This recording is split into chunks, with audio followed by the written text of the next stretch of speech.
This is Dr. Corey Maas on Looking Your Best. Kybella, deoxycholate, is making a big splash right now in aesthetic and cosmetic surgery. Everybody's hearing about it, everybody's talking about it, and of course that's made particularly important when Allergan, the largest aesthetic company in the United States, has purchased this company and the single product that is associated with it, Kybella. Let me do that again. Hi, this is Dr. Corey Maas on Looking Your Best.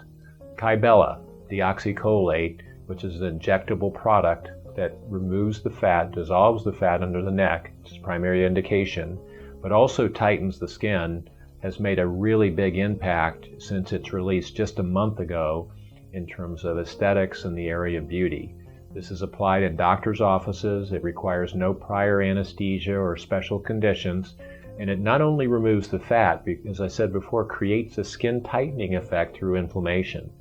I think it's really important that both doctors and patients, and I've done a lot of teaching with this as one of the principal investigators for the Kybella or deoxycholate study, that physicians and patients know that there are side effects that can occur with this because it's a very simple office-based treatment and it's sure to make a big wave because of the substantial improvement in neck contour that can be achieved. The most common of these side effects is, of course, bruising, and I'll get into that as we talk about it and present some of the data that came out of the study that I was the principal investigator on here in San Francisco.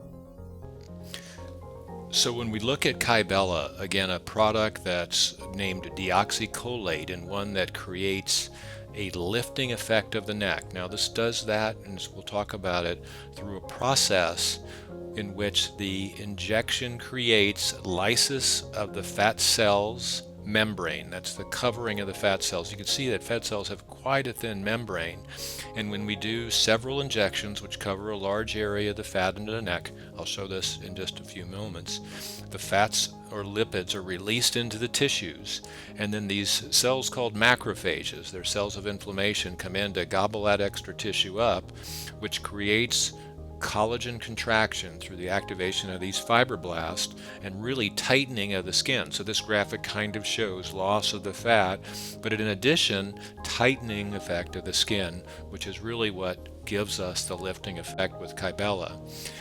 The main thing we're talking about here is the side effects of Kybella, and with it I think it's really important because a lot of doctors didn't have the wide experience that we had with over 300 treatments. That bruising is common. 70% of people with placebo, as you can see here, and the treatment, ATX-101 is Kybella, had around 70% or 3/4 of the patients had at least some bruising. Now, it was called hematoma in the study. It really was focal bruising at the sites, and you can see that there's a difference between pain, which is again about 2/3 of the patients or subjects, and pain and injection, which is just the needle stick with the placebo.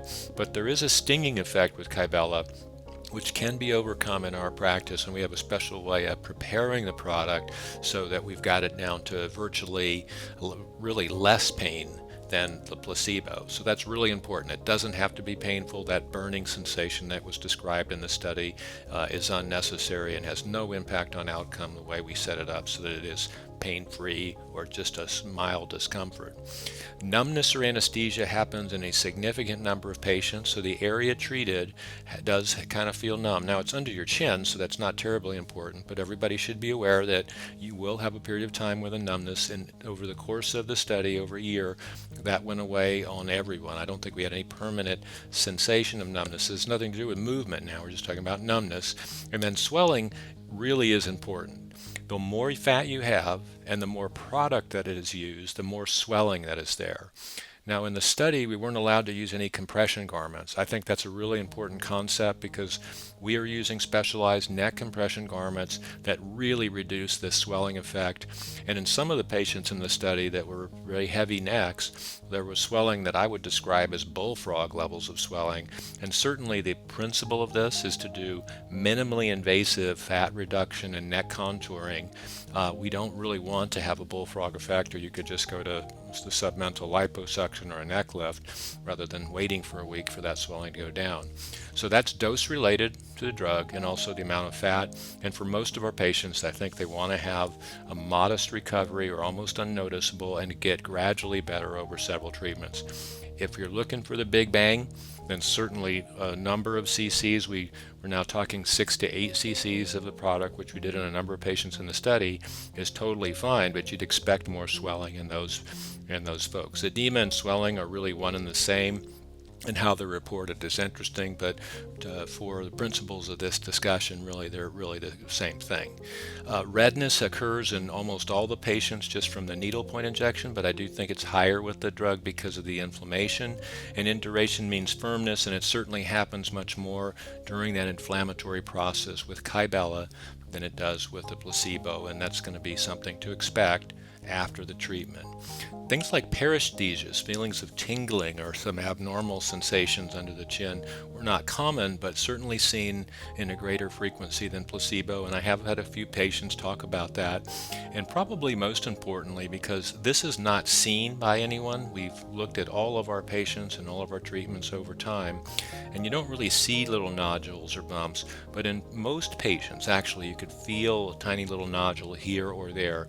These generally resolve over time, and there are definitely good ways to treat them if they don't resolve with certain treatments that we do injection-wise after the process of contraction and the contouring of the neck is improved. When you're at the end of the treatment study, or treatment period, once you do 1, 2, or 3 treatments, even up to 4 or 5, if you really want a big contour, that's when we would address the issues of nodules if you had it. Again, it's about 1 in 10 people that get it, but if you're one that doesn't like the feel of it, again, it's not something you see from our experience, but we can certainly make them go away. Again, this is an area that we're treating. This is the primary indication area.